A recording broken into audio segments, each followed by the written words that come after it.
दोस्तों, सनातन सांस्कृतिक धरोहर के अंतर्गत अभी तक हमने जाना पावर ऑफ आयुर्वेद, प्राकृतिक चिकित्सा का महत्व, प्राकृतिक चिकित्सा का इतिहास, मनु की वर्ण व्यवस्था संबंधी भ्रांतियाँ तथा आज हम जानेंगे प्राकृतिक चिकित्सा कौन कौन से सिद्धांत पर काम करती है, अर्थात उसके सिद्धांत क्या हैं।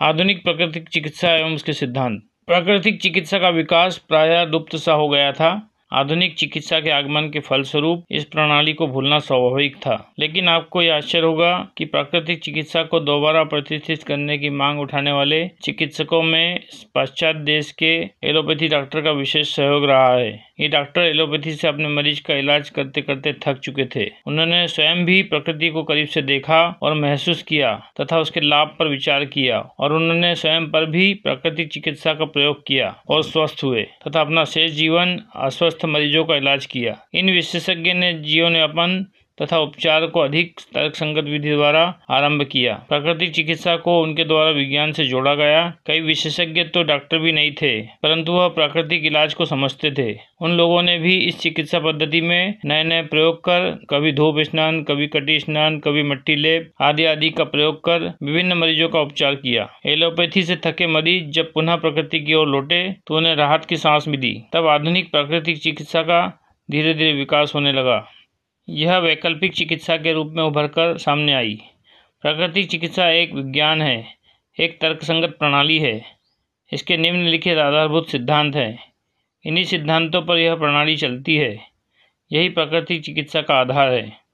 प्राकृतिक चिकित्सा को परिभाषित किया जाए तो ऐसा कहेंगे कि व्यक्ति को उसके शारीरिक, मानसिक, नैतिक तथा आध्यात्मिक तलों पर प्रकृति के रचनात्मक सिद्धांतों के अनुकूल निर्मित करने की पद्धति का नाम प्राकृतिक चिकित्सा है।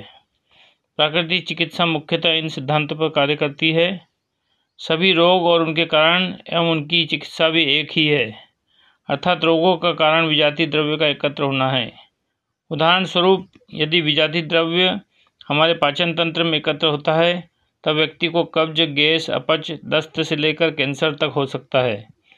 यही विजातीय द्रव्य जब फेफड़ों में एकत्र होता है तो साधारण सर्दी जुकाम से लेकर न्यूमोनिया, ब्रोंकाइटिस तथा दमा आदि बीमारी तक हो सकती है। यही विजातीय द्रव्य जब रक्त में जाता है तो कोलेस्ट्रॉल के रूप में एकत्र होता है, तब उच्च रक्तचाप से लेकर हृदयघात तक हो सकता है। रक्त में शक्कर की मात्रा बढ़ जाने से मधुमेह की बीमारी हो जाती है।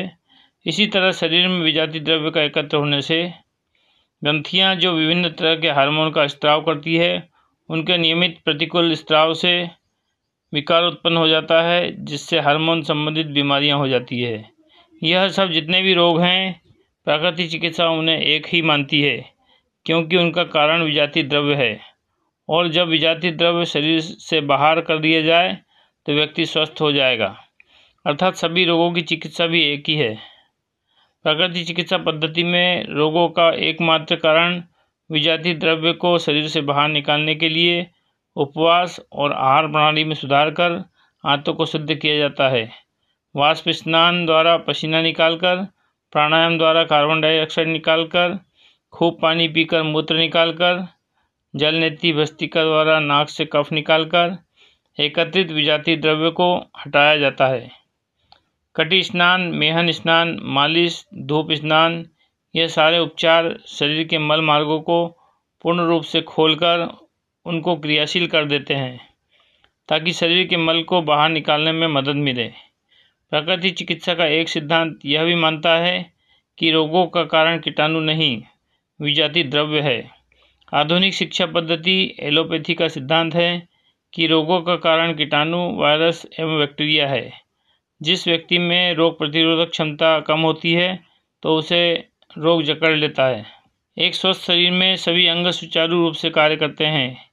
यदि इस कार्य प्रणाली में कोई बाधा आ जाए तो उसे रोग कहते हैं। शरीर अपनी सुव्यवस्थित कार्य प्रणाली द्वारा शरीर में उत्पन्न हुआ विजातीय द्रव्य शरीर से बाहर निकालता है। यदि किसी कारण से विजातीय द्रव्य मल मार्ग से बाहर नहीं निकलता है तो शरीर के अंदर एकत्र होने लगता है।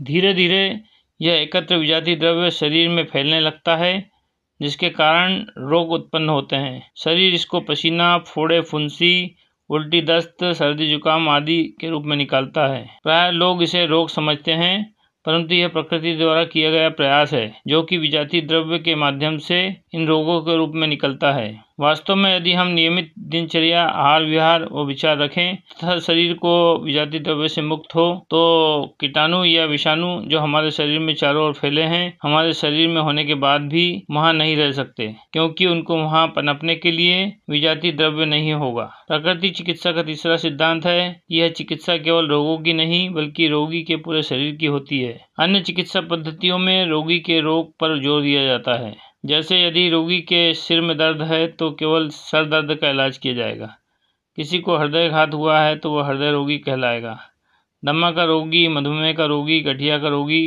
अर्थात इनमें केवल रोगों का इलाज होता है। विभिन्न प्रकार के रोगों के लिए अलग अलग विशेषज्ञ के पास इलाज किया जाता है, जबकि प्राकृतिक चिकित्सा में उपचार पूरे शरीर के लिए होते हैं। मालिश, बाष्प स्नान, धूप स्नान से पूरे शरीर को लाभ मिलता है। तो फिर केवल एक रोग की चिकित्सा क्यों हो? प्राकृतिक चिकित्सा पूरे शरीर की जाती है ताकि पूरे शरीर का विजातीय द्रव्य बाहर निकल सके और पूरा शरीर स्वस्थ हो सके। अर्थात प्राकृतिक चिकित्सा का सिद्धांत है कि सभी रोगों का कारण एक है तथा उसका उपचार भी एक ही है। धन्यवाद।